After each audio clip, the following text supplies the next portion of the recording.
Hey, y'all, and welcome back to another segment here on GEMS Podcast. With me today is my special guest, Brian D. Mint.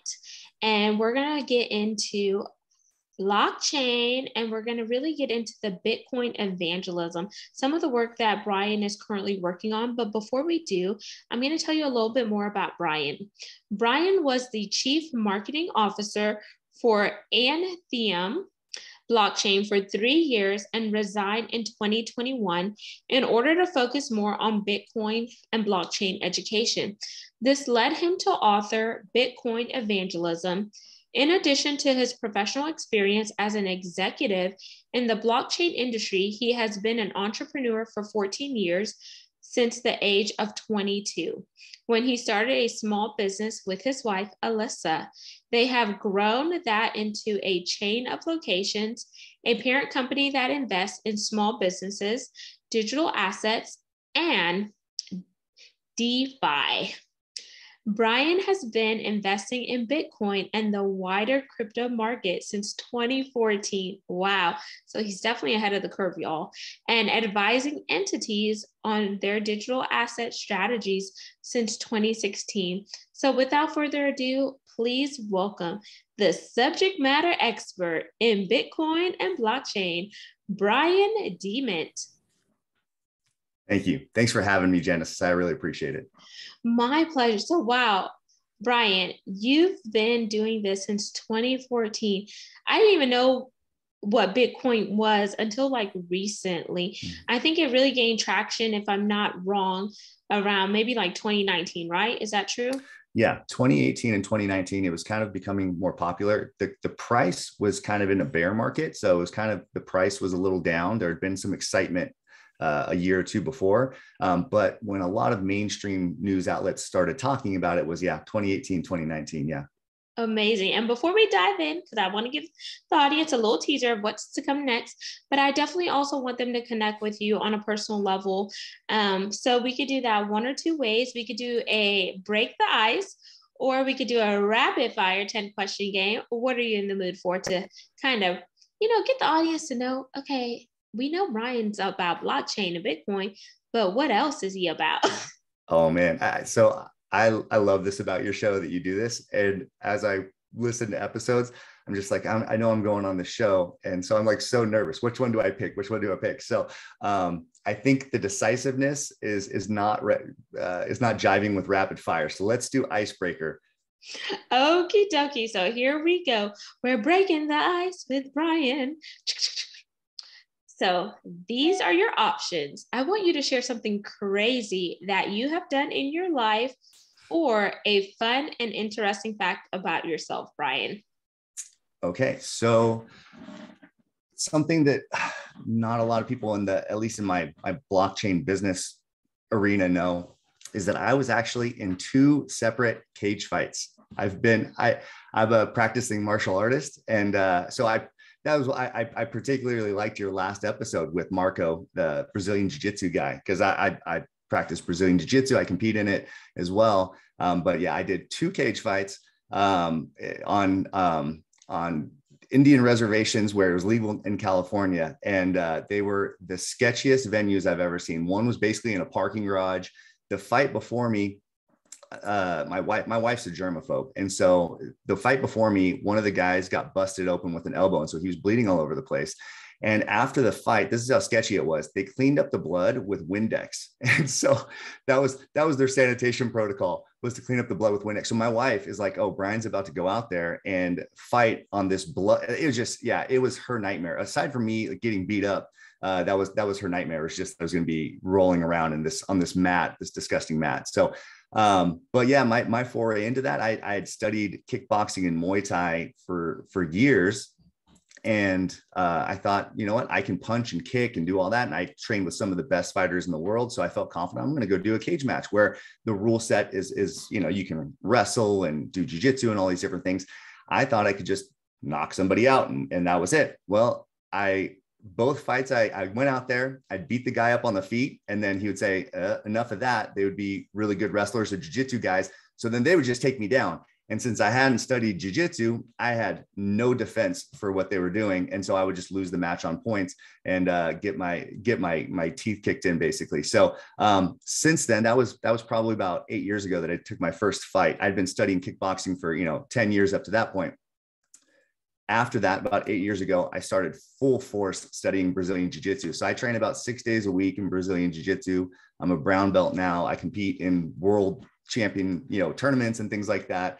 So that's definitely a passion of mine. So your last episode really resonated with me. I was getting pumped up. I want to go out and train right now after listening to Marco. So wow, that is interesting. So like a cage fight, and I don't know why whenever you said a cage fight, the movie Fist Fight came into my mind because I love comedies. And then to hear your wife be a germaphobe, is she in the medical field by any chance? No, she's not. She's not. But I mean, she's up there. We have a lot of nurse friends, and they share a lot of those same quirks, I guess you would say. Amazing. And thank you for sharing that, because now I'm actually going to have to say, Brian, whenever you're doing like your next fight or something, send me some footage so I could kind of check this out, because this is actually really interesting. And I was like really into Marco's conversation because he was like all into it, pumped up. I was like, oh, this is nice. And I was like, I like fitness and stuff, but I can't do it the way my body's set up right now, y'all, because I'm carrying a bundle of joy. But when I drop this load, baby loading, I will definitely get back into HIIT and some of my other things. And I definitely want to try kickboxing or something like that, because I think it definitely helps you with build your stamina, really embracing that core work. And then if your core is strong, then it mitigates those back aches and problems. Absolutely. You're right. Excuse me. Yeah. I mean, martial arts is such a dynamic form of fitness. And so what I like about it, though, because I like to go to the gym every once in a while and lift weights and that sort of thing. The problem with lifting weights or running or any of that kind of stuff is if you don't do it for 6 weeks, then you kind of lose all of your gains. The cool thing about martial arts, it's like learning a language. You don't do it for a little while, and yeah, you might be kind of out of shape, but you at least learned a skill. So to me, it makes working out like a multi-benefit thing. So it's fun. Yeah, I think you'll really enjoy it. I'll send you a link to one of my YouTube videos, or a YouTube video of one of my fights after this. Okay, awesome. And now we're going to zoom on into our segment. So Bitcoin evangelism. So since you've been ahead of the curve and you've been doing this since 2014, Brian, what influenced you to get involved in Bitcoin? Like, I know you have a background in it, but that kind of sounds foreign to some people who may like, well, what is Bitcoin? I didn't even know it was around 2014, because it was like, some people may have said maybe it was underground, and they're like, I'm not going to put my money in something that I don't know. Oh, that's a great point. So I'll just say, when I got into it in 2014, I'd heard of it maybe a year or two before that. It was the most random place. There was a ESPN College Game Day Saturday football, and in the background, there was a kid holding a sign. So there was commentators talking about the football game, and there's a kid in the background with a QR code, and it said, "Mom, send me Bitcoin." And so this is 2012 or 2013. And I think it probably wasn't a kid. It was probably a kid just trying to promote Bitcoin, I'm assuming. I don't think he was really asking his mom for Bitcoin. But then I read up on it, and that guy had a whole bunch of people from all over the world send him Bitcoin. And because people sent little tiny fractions, but it was all over the world, and this thing went viral, this college kid made like $25,000 in an afternoon because people all over the world sent him Bitcoin. And I was like, well, that's interesting. And so, that kind of prompted me to look into it a little bit, but I looked at it with a very skeptical lens, because like you said, as you read up on it, then you start to read stories that it's used by the underground, it's used by the dark web, it's used by criminals and the illicit activities and things like that. And so then I started to say, okay, well, this is for bad people. This is this is used for nefarious purposes and things like that. So I kind of put it off for a while, and then I revisited it in late 2013. I said, you know what, I'm going to look at this through a more analytical lens. I had some serious friends that knew about finance, and they said, you know what, I think there's some interesting components here. And I remember the day where I had the light bulb moment go off for me in 2014. It was when I was listening to an episode of the Joe Rogan Experience, and he had on this guy, Andreas Antonopoulos, who was known, they called him Bitcoin Jesus, because he was kind of like He was kind of like an evangelist, kind of like what I'm doing here, just talking about Bitcoin. But he was talking to Joe Rogan about it. And one of the things that he said that clicked for me was that he said in the history of computing science, so in the 40, 50 years of computer science up to that point, anything that was digital, you could copy and paste it endlessly. So you go into your computer, you type in a word and you can copy and paste it. You take a song file, you can copy and paste it. But with blockchain, it represented the first time that we could make something digital scarce or something digital finite. And so you couldn't copy and paste that digital thing and you couldn't replicate it endlessly. And I said, you know what? That's actually really interesting, because in order for money to actually go digital, like we think we have digital money because we have Venmo, or we think we have digital money because we have Cash App.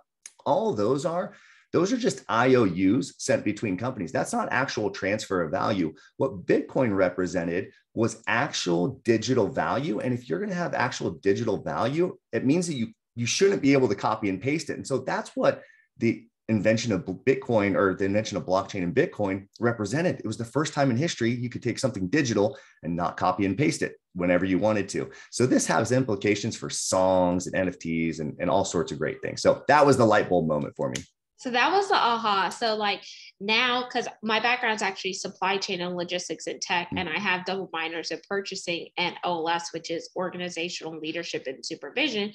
So, and I worked in oil and gas for 12 years. So whenever you think about Bitcoin, people are like, okay, what is cybersecurity? What are the risks? How do I mitigate the risks? And the fact that you said with blockchain, you can't just copy it. So that shows that there is some form of security behind it. But then for anyone who's way on the left and they're like, okay, well, what about if the hackers can still hack that and they could decode it, decrypt it, and etc. So how do you protect your Bitcoin assets?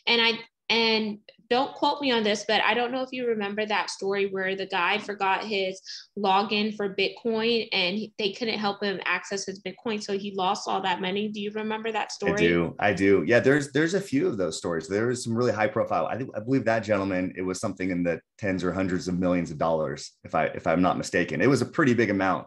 Yeah, that was pretty scary. So do you remember the amount of coins that the guy lost in the particular story you're thinking of?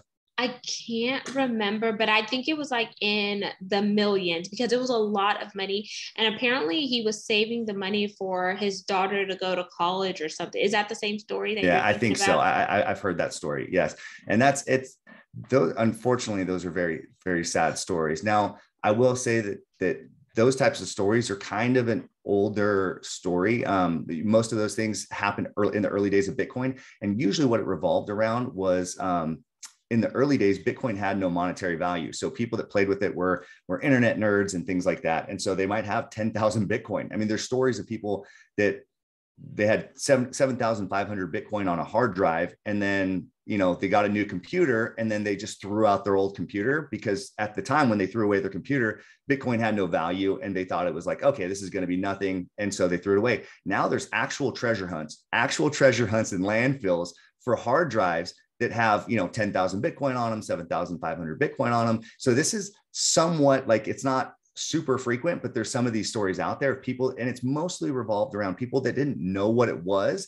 And it's not that they got hacked. It's that it was some sort of kind of user error, in the sense that they just threw their stuff away, not realizing what it was. And today, anybody that has Bitcoin, if you had an entire Bitcoin, you have $30,000 that worth of something, you're inherently going to not probably throw that away. And today, there's just a lot more security features. It's not as simple as if you forget your password, your Bitcoin's gone forever. There would have to be a lot of fail safes that fail in order for you to lose your crypto. So it's not as simple as, oh shoot, I forgot my password and it's gone. There's a lot of, for example, most people keep their cryptocurrencies on Coinbase or other exchanges, but Coinbase is the most popular exchange. It's just an online website. It's kind of like an online bank account.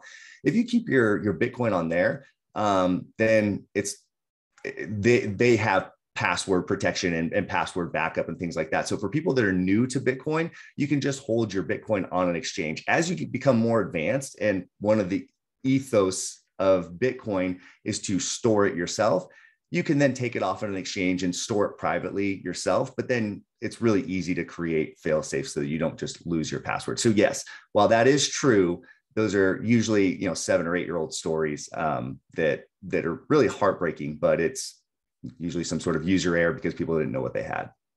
And thank you for addressing that, because I think that whenever people hear those stories, even though it may not be happening currently, it just resonates with them. And they're like, okay, that's why I don't want to do it. So I always think there's myths and facts. So we have to bust those myths and really give them concrete and credible information so they could be well-versed. Because even on Cash App, when I was logging in to pay for some the other day, it said that you could pay somebody with Bitcoin. And I was like, oh, this is new. I've never seen this. And I didn't know that was something that Cash App was doing now.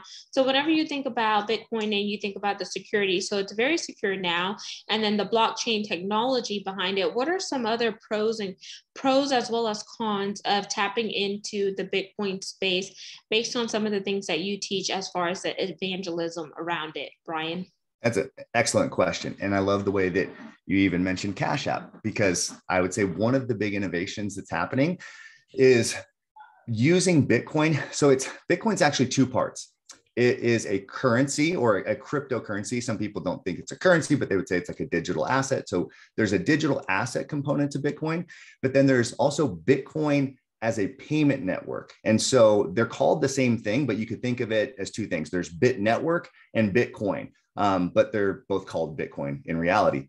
And what Bit Network or Bitcoin Network would mean, why that's so profound, is because I don't know if you've ever had the experience of trying to pay somebody when you have Cash App and they have Venmo. Have you ever had that happen before? You're like, hey, okay, I'm absolutely. And then you're like, with my husband, because he's like, oh babe, this is not working. So I was like, okay, now I got to go download this other app. I got to link this card. And I'm like, why can't you just download this app? Right. You download the one that I have, and then it makes it a little bit easier. Right. And that is such a pain. And I'll tell you what, Venmo and PayPal, I don't know if a lot of people know this, but they're actually owned by the same company. PayPal is the parent company of Venmo. Even as the same company, you can't send a Venmo payment to PayPal. They're called, what we call in finance, we call them silos. So there's Venmo and then there's PayPal. They don't interoperate. Well, what's interesting about Bitcoin is it's like the internet. It's like a base layer. So with the internet, you can make your Gmail account interoperate with your Yahoo Mail account. Like I can send you a Gmail email to your Yahoo email and it works. The early internet didn't have that though. So our early email system. So if you had Gmail, this is before Gmail existed, but if you had Gmail, you couldn't send an email to anybody that didn't have Gmail. You could only operate on the same network, just like you could only send a Venmo payment to anybody with Venmo. But one of the interesting innovations is these apps are starting to plug into Bitcoin as a payment rail. And so Cash App, I believe already, if not, it's going to be at some point this year, you'll be able to send a Cash App payment, not just another payment network, but you could actually even send a Cash App payment through the Bitcoin rails to Twitter or to anybody that plugs in with the API. So it's an interoperating communication payment network that allows payments to flow back and forth. So you can Apple Pay. Some of these things are innovations that are being worked on. So don't go out and try to do all of this today, but these are things that are coming out this year and next year.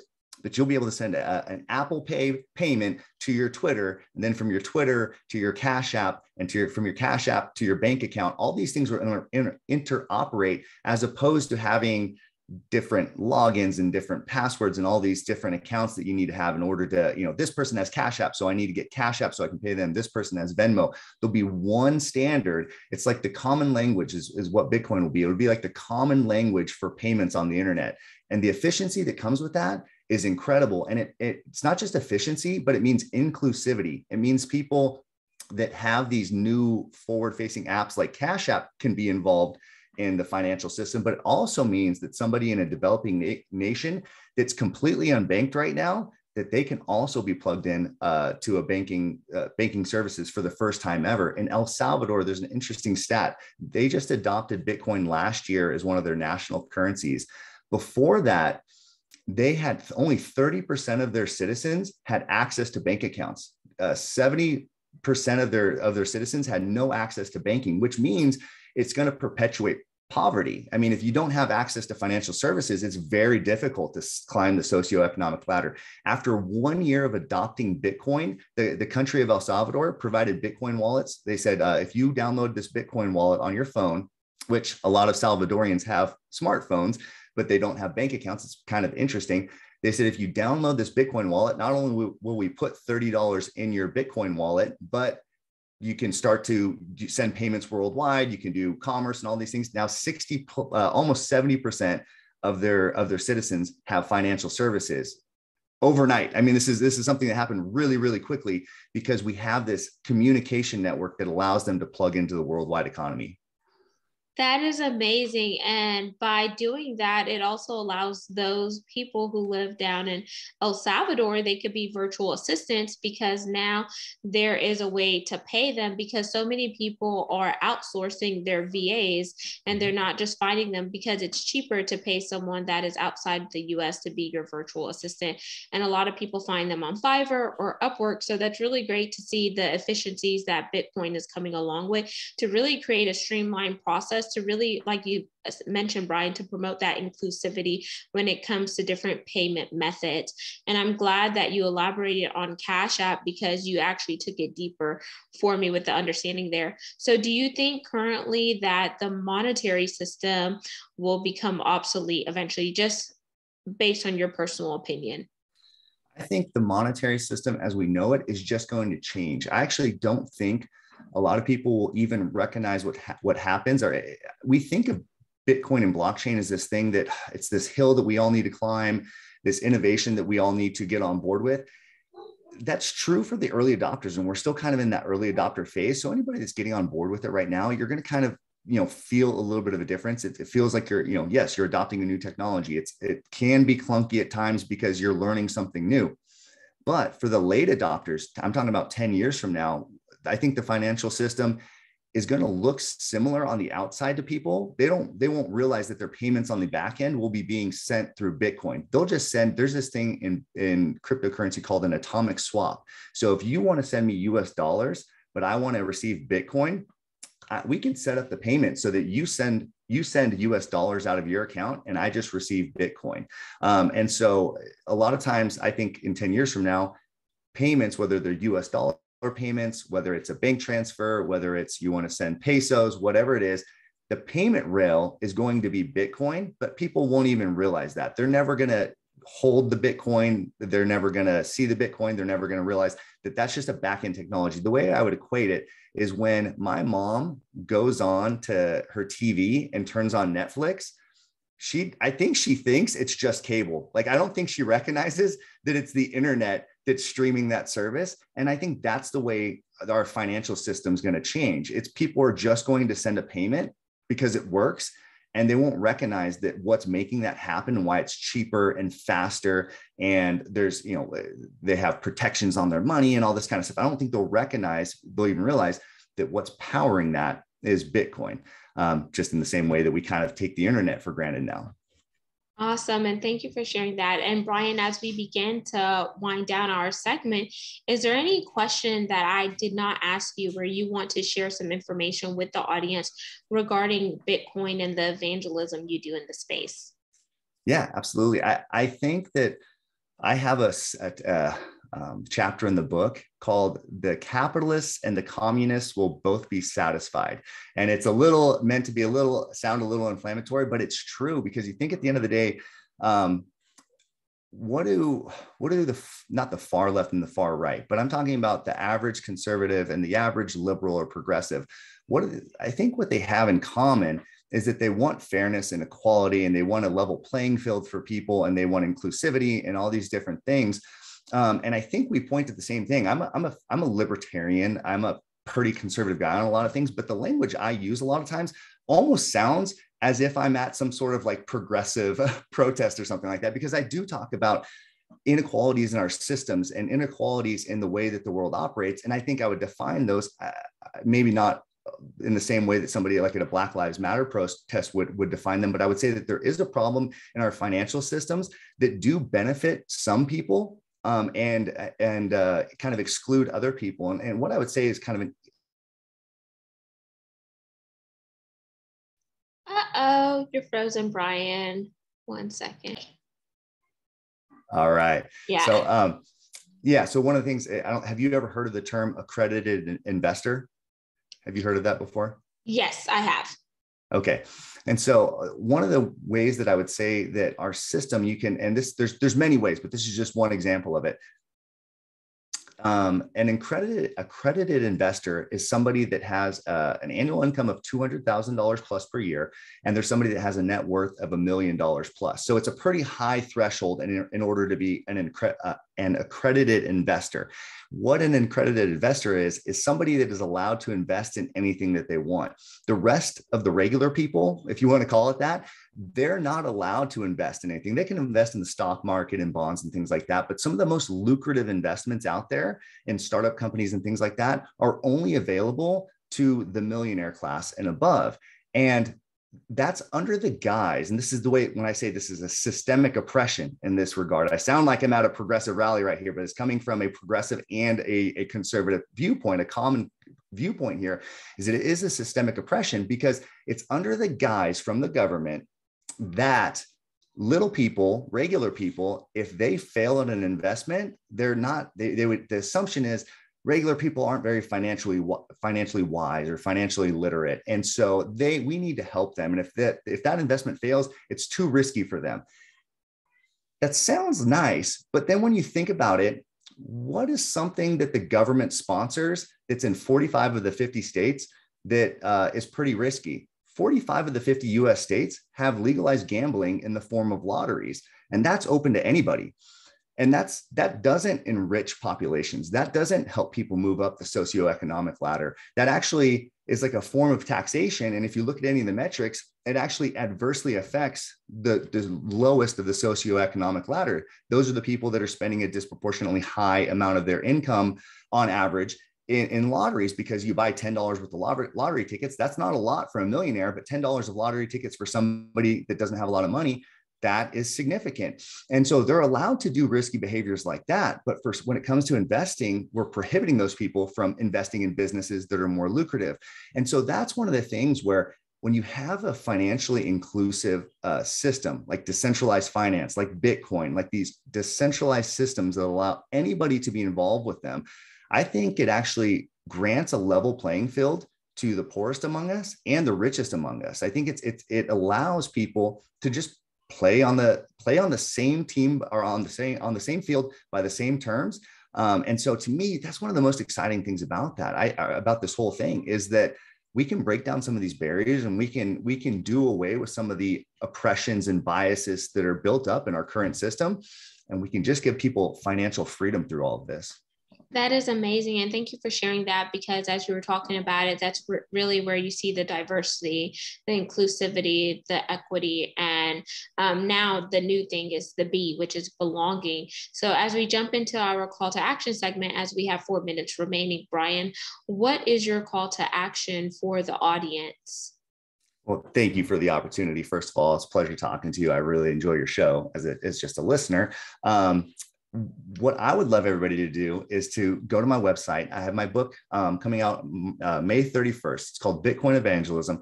On my website, you can put your email in. If you go on my email list, that's all you have to do. You don't have to pre-order anything right now. If you're on my email list, that gets you in line for the first edition of my book. So not only will you get to learn about Bitcoin, you'll get to you'll get to learn what are the answers to common questions like, is Bitcoin bad for the environment? Is Bitcoin a Ponzi scheme? All those types of questions. I'm going to answer those in depth. But in the first edition of my book, and this is one of the neat things about Bitcoin, I've hidden a Bitcoin wallet worth $1,000 inside of the book.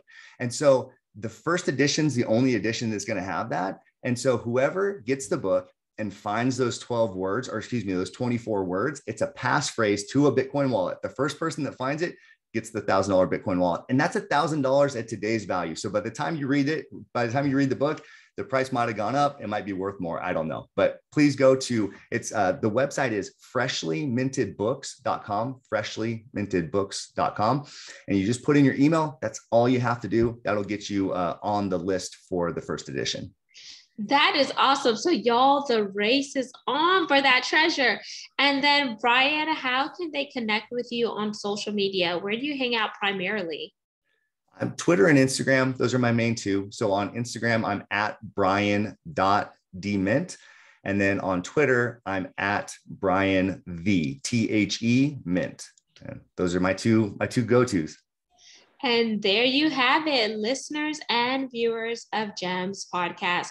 You just heard the Bitcoin evangelist, Brian DeMint, here on the show. So all of his contact information will be in the show notes. So make sure you read, scroll on down, tap in, and go on that treasure hunt, because you could win $1,000 in today's currency, which, you know, with inflation, things are rising. So it could be worth way more about time you find those 24 words. And then lastly, but not least, I want to thank each one of you for tuning in on a regular basis. Because of you, we're now ranked in the top 2.5% globally out of 2.8 million podcasts per www.listennotes.com. And don't forget to like, comment, and subscribe. And you can see all things video by heading on over to our YouTube channel, which is at Gems with the Genesis Amaris Kemp. So until next time, peace, love, and lots of blessings. Go out there and find that treasure. Start you digging.